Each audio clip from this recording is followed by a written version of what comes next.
The CMA National Management Accounting Conference 2023 held in Colombo yesterday discussed various issues in the country, including sustainable value creation for different crises in the country. A panel discussion was held to discuss the sustainable value creation, fighting national corruption and overcoming economic turmoil. The panel was moderated by the President of the CMA Sri Lanka, Professor Lakshman Arvatawala, and was attended by Dr. Harini Amrasurya, Dr. Harsha De Silva and Professor G.L. Paris.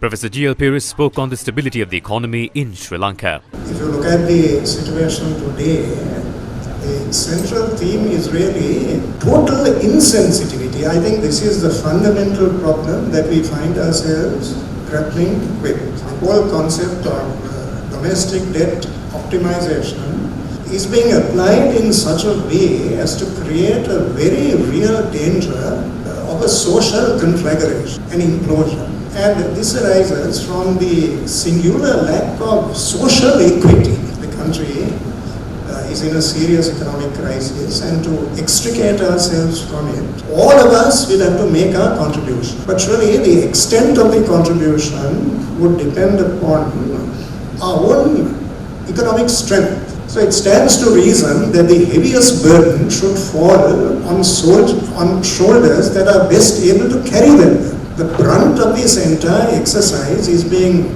felt by the most vulnerable sections of society. If you take a brief look at the numbers, the Social Protection Fund, EPF and ETF, the rate of interest has now been brought down to approximately 9%. But primary dealers are getting 18.5%. Now Sri Lanka is quite unique in that respect, absolutely unique. There is no other country in the world which has done it in that way. We have targeted solely and exclusively the social security funds. We can have whatever laws we like, but to carry even a modicum of credibility, there has to be performance on the ground. And it's hardly surprising that so much cynicism, skepticism is being generated by the lack of political will.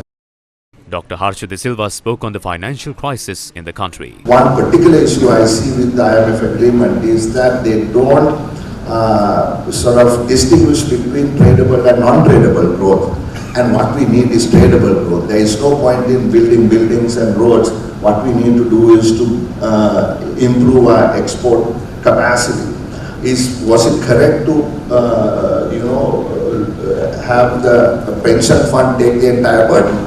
And the answer to that is absolutely not. That is inequitable, whatever anyone says. While we do that, we have to ensure financial stability. You can't have banks go under. You can't have a run on banks.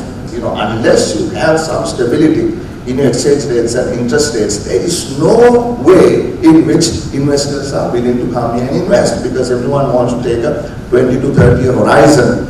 And if that is not there, don't talk about sustainability, don't talk about growth, don't talk about anything in monetary policy, particularly the central bank. The way it used to act in terms of printing money, that was an absolute disaster.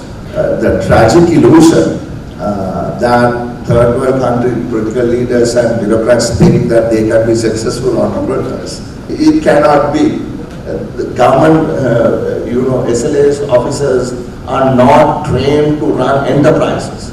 It's a different, skill set that you need, right?